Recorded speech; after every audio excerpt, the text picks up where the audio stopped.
नमस्कार। इस बहुत ही विशेष कार्यक्रम में आप सभी दर्शकों का बहुत बहुत स्वागत है।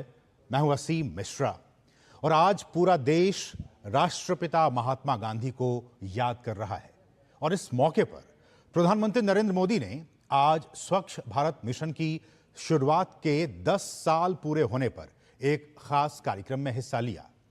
इस दौरान उन्होंने कहा कि विकसित भारत की यात्रा में हमारा हर प्रयास स्वच्छता से संपन्नता के मंत्र को मजबूत करेगा। प्रधानमंत्री नरेंद्र मोदी ने मन की बात कार्यक्रम के जरिए भी अब तक, जी हां, इस कार्यक्रम के जरिए भी अब तक करीब करीब 800 बार स्वच्छता का जिक्र किया है और आज स्वच्छता एक जन आंदोलन बन चुका है। मन की बात के जरिए स्वच्छता का संदेश गांव-गांव, घर-घर तक पहुंच रहा है और लोग इसे आत्मसात भी कर रहे हैं। स्वच्छ भारत अभियान एक परिवर्तनकारी पहल रही है जिसने भारत में स्वच्छता में एक क्रांति ला दी है।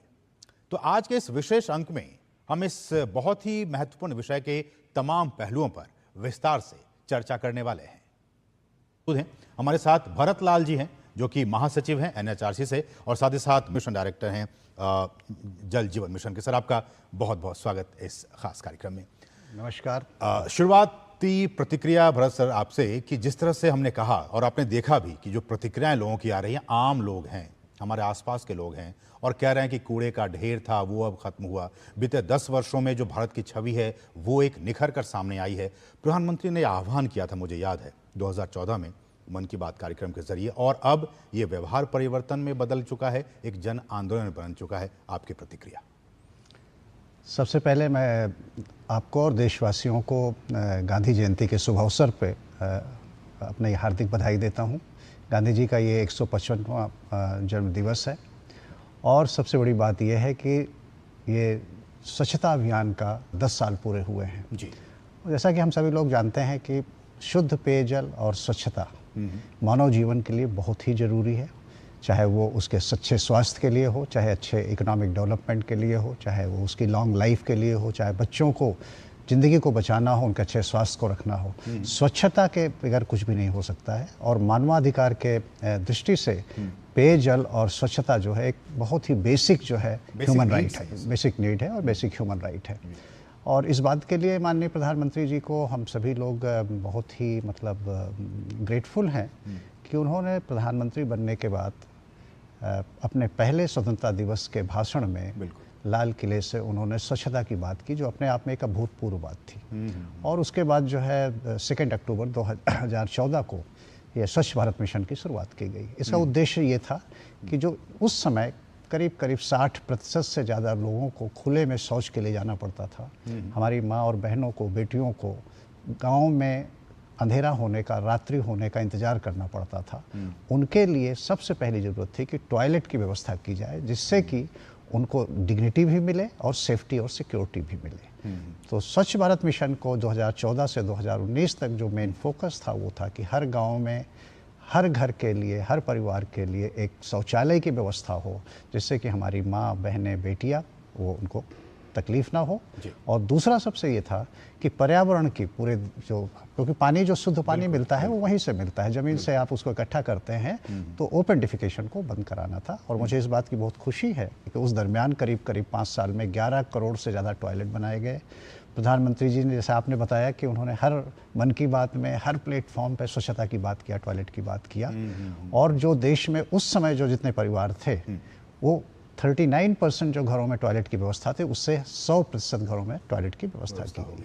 लेकिन भरत सर, बात यह भी है कि मन की बात कार्यक्रम, जैसा कि हमने कहा कि, और एक आंकड़ा भी आता स्टडी में कि 100 करोड़ से ज़्यादा लोग अब तक इस कार्यक्रम को सुन चुके हैं। एक बहुत बड़ा इम्पैक्ट पड़ता है जब मन की बात के जरिए प्रधानमंत्री किसी मुद्दे को उठाते हैं और वही मुद्दा एक बहुत बड़ा इशू बन जाता है और लोग उसको आत्मसात करते हैं। उन्हीं कुछ मुद्दों में से ये भी एक मुद्दा था स्वच्छ भारत का, और देखिए हाथों हाथ लोगों ने उसको लिया। अब तो ये हो गया है कि अगर कोई फैमिली जा रही है किसी ट्रिप पे, अगर फादर ने या मदर ने, किसी ने अपनी गाड़ी से एक रैप फेंक दिया तो बच्चा कहता है कि पापा आप ये क्या कर रहे हैं।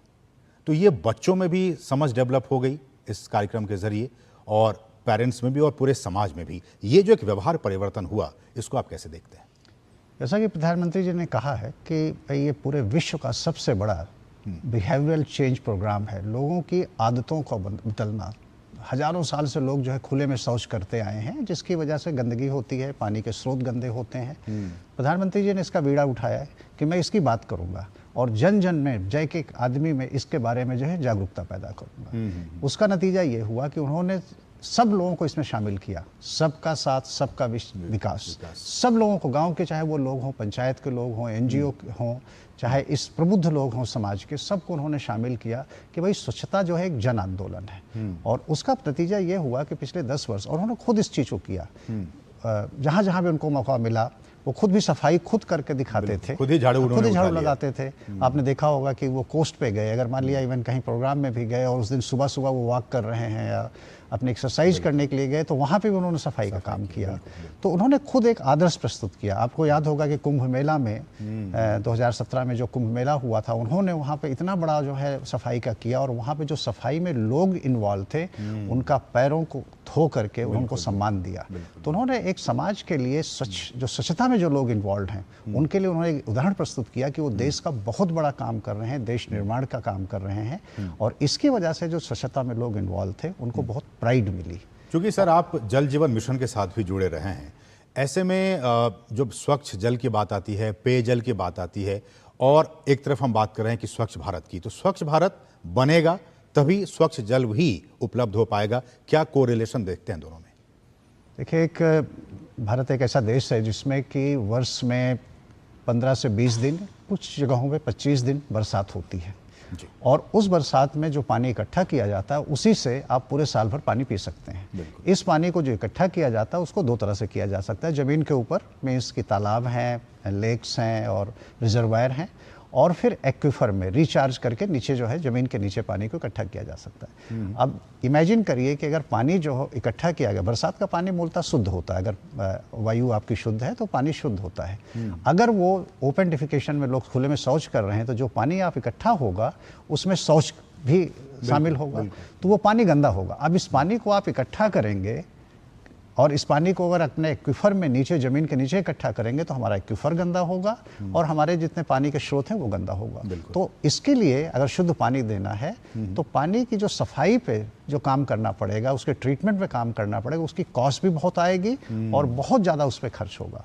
तो शुद्ध पानी, शौचालय, सैनिटेशन और साथ ही साथ हाइजीन, ये इंटरलिंक्ड है। इसको वाश कहा जाता है, वाटर, सैनिटेशन एंड हाइजीन, और इससे जो है पब्लिक हेल्थ जुड़ा हुआ है। एक और बहुत ही महत्वपूर्ण पहलू जो कि स्वच्छता से जुड़ा हुआ है, और जो रिपोर्ट सामने आई है कि बीते 10 वर्षों में और उसके बाद, इन बीते 10 वर्षों के दौरान जिन लोगों ने और जिन गांवों ने स्वच्छ भारत को अपनाया, स्वच्छ पेयजल को अपनाया, वहां पे सर देखा गया कि जो बाल शिशु मृत्यु दर है उसमें काफ़ी ड्रास्टिकली कमी आई है। तो ये भी एक देखा गया कि किस तरह से अगर आप स्वच्छता रखते हैं तो उसका कहीं ना कहीं जो संबंध है वो शिशु मृत्यु दर से भी जुड़ा हुआ है। देखिए, हमारे बच्चे जो है वो ज़्यादा वनरेबल होते हैं। उनको बीमारी जो है, अगर उनको थोड़ा सफाई से, स्वच्छता से नहीं रखा जाए सही जगह पे, तो उनको बीमारियां हो सकती हैं। और उस उम्र में अगर बीमारी ज़्यादा बढ़ गई तो मृत्यु भी हो सकती है। तो ये बात सही है और इसका अध्ययन किया गया, और 4-5 यूनिवर्सिटी और बाहर के लोग, अमेरिकन यूनिवर्सिटी इन्वॉल्व थी, और उन्होंने करके दिखाया कि हर साल करीब 60,000 बच्चे, करीब 60,000 बच्चे जो अंडर 5 साल से नीचे के होते हैं, सिर्फ टॉयलेट बनने से, ओपन डिफिकेशन को बंद करने से और सैनिटेशन को इम्प्रूव करने से हम 60,000 बच्चों को सालाना उनकी ज़िंदगी बचा रहे हैं। ये एक बहुत बड़ा, जो ये 60,000 बच्चे थे, हो सकता था कि हमको लूज कर जाते।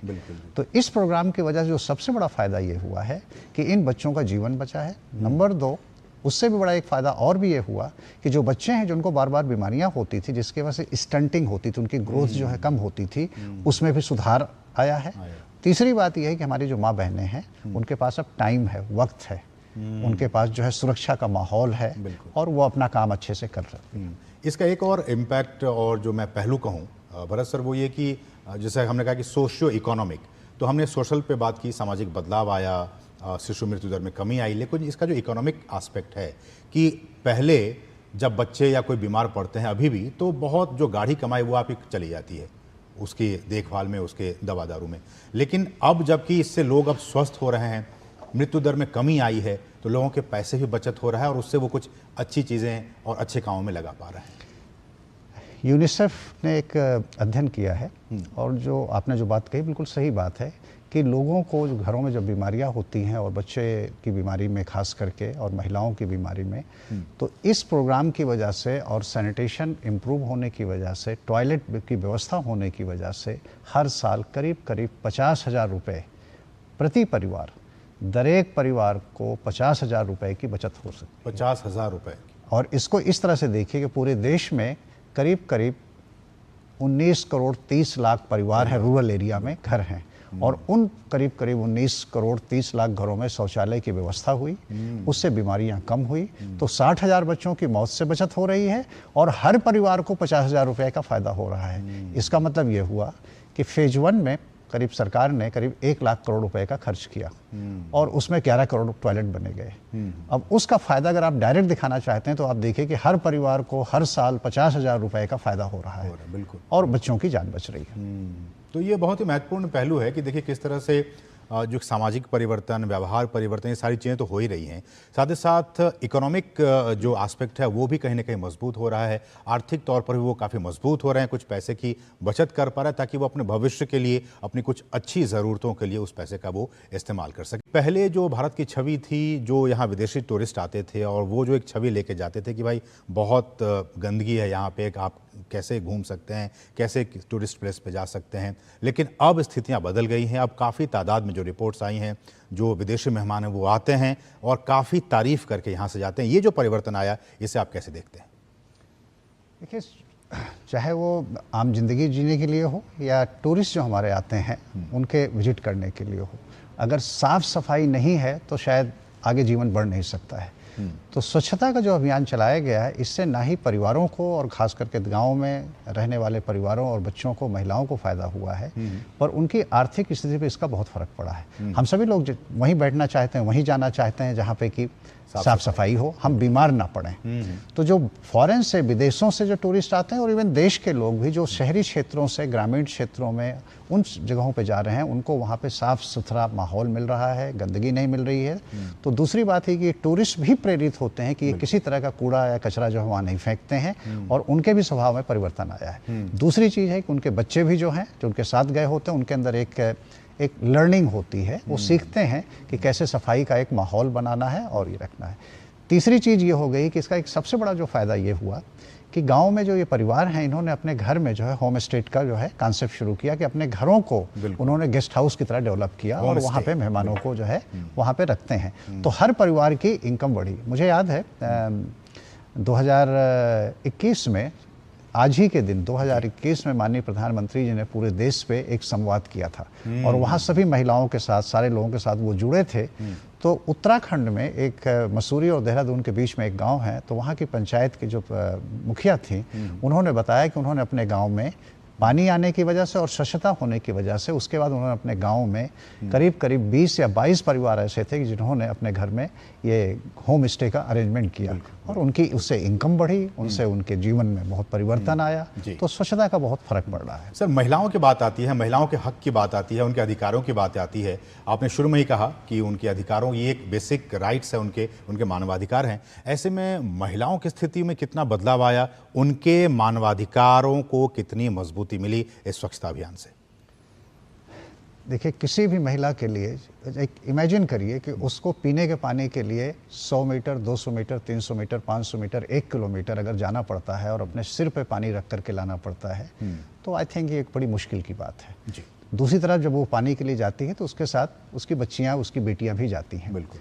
तीसरी चीज़ है, वो रात, जैसा मैंने पहले कहा कि अंधेरा होने का इंतजार कर रहा है, आप तभी जो है टॉयलेट में जा सकते हैं, खुले में शौच कर सकते हैं। और चौथी चीज़ है उनकी सुरक्षा, अपने आप को सुरक्षित नहीं महसूस करती हैं। तो जल जीवन मिशन और स्वच्छ भारत मिशन के प्रोग्राम एक ऐसे प्रोग्राम है जो उन्होंने महिलाओं के जीवन को, खास करके बच्चों के जीवन को, लड़कियों के जीवन में आमूल परिवर्तन लाया है।